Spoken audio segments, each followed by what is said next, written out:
Hey, what's up, everybody? This is Charles, and welcome you guys to another episode of the Dreamerspro Show. We cover everything from sports, hot topics, classic debates, and entertainment, and we give you guys a fresh perspective on things. And now we see them, and boy, oh boy, we got an episode for you guys here today that you definitely want to stick around for, so please make sure you go and like the video and subscribe to the channel. Now, as y'all know, Nick Wright is one of the biggest LeBron James supporters in the world, right? There's no doubt about this.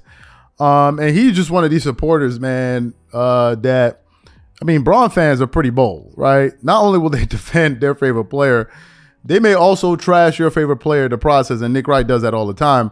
And he's not afraid to go at even the best of the best. You know, he can go at Michael Jordan, right? That for, in an effort to defend LeBron.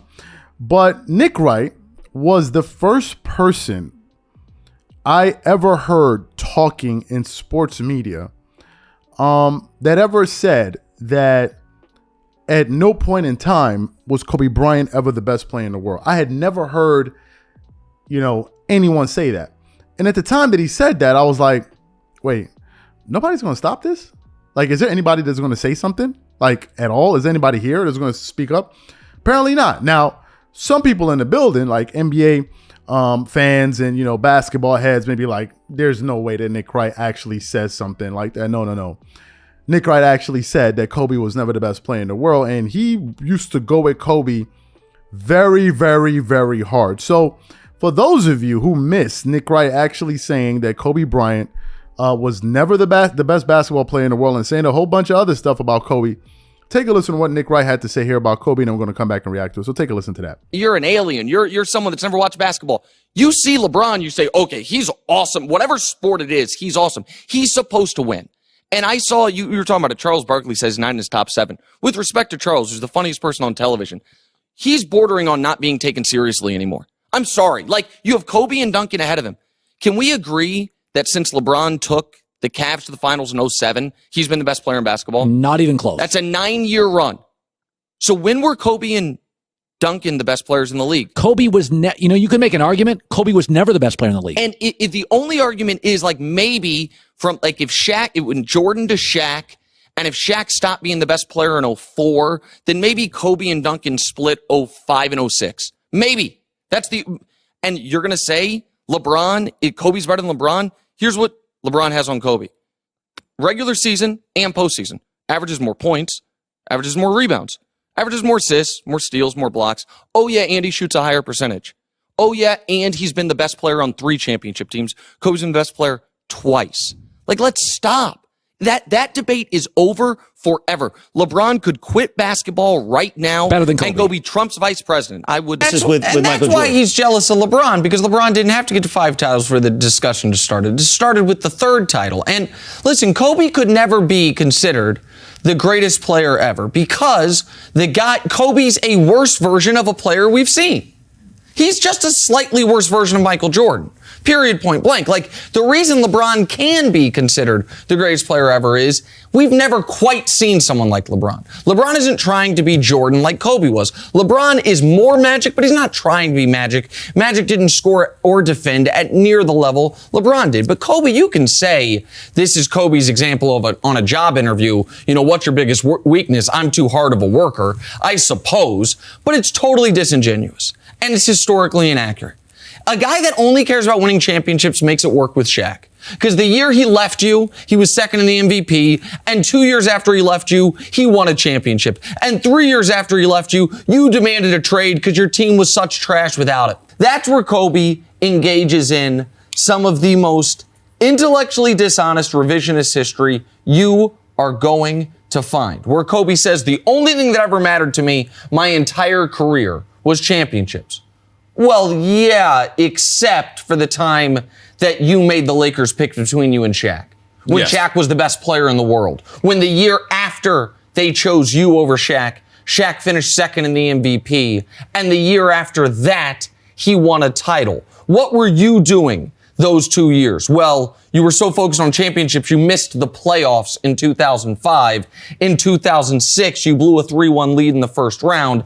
And in 2007, you lost in 5 in the first round. What did you do after 2007?